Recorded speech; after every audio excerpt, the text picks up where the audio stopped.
So this is the area, one of the areas they built. This is their Hall of Fame. And the funny thing is though, when you first walk in, I'm the first picture.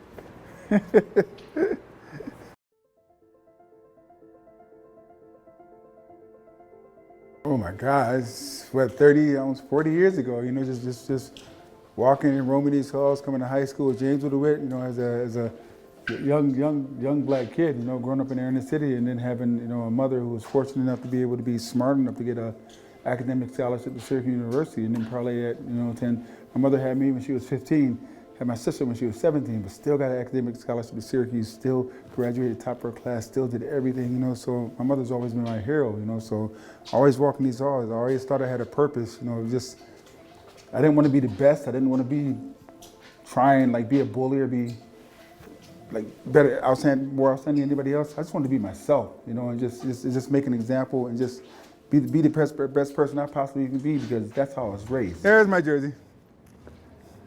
I always point to it and joke at the kids. It just means I'm old.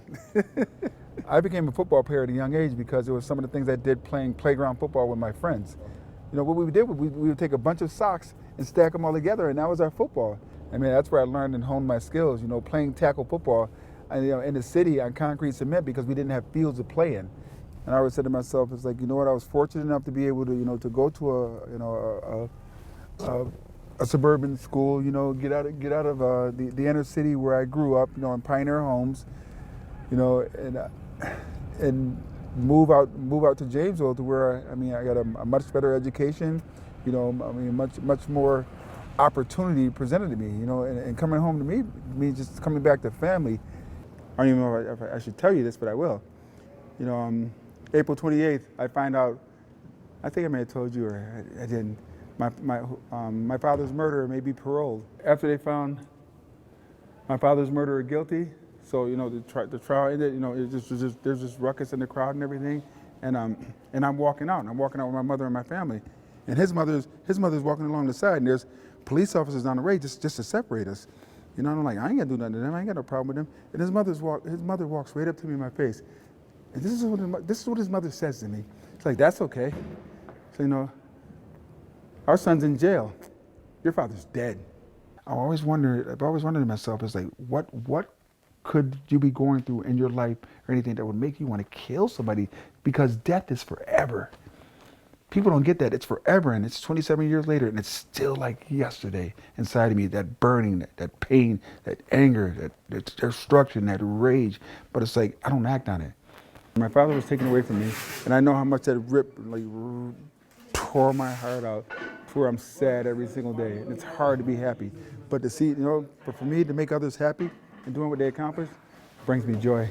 At the end of the day, all the wins, all the losses, all the getting drafted and playing this, but people forget about that, but they'll never forget the impact that I made on these kids being able to come in here and being inspired. And now every kid in here has learned what? That they didn't know before, work ethic.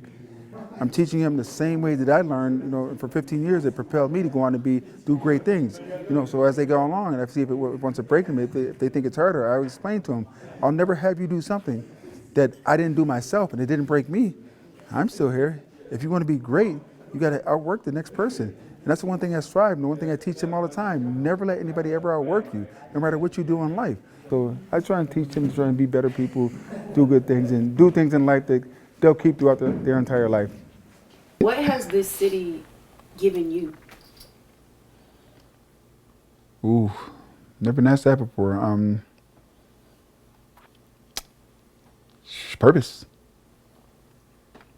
Purpose. Wow. What does the city give me? It's giving me something I have pride in. Giving me something to fight for. It's giving me the chance to understand that if I apply myself, I can make a difference in the lives of young people. I tell people all the time. Some people who think they're important, or think they're famous, or think they're rich, or think whatever they may think. Say, if you're not influencing, you're not making a difference in the lives of children, what are you doing? Because they're the future.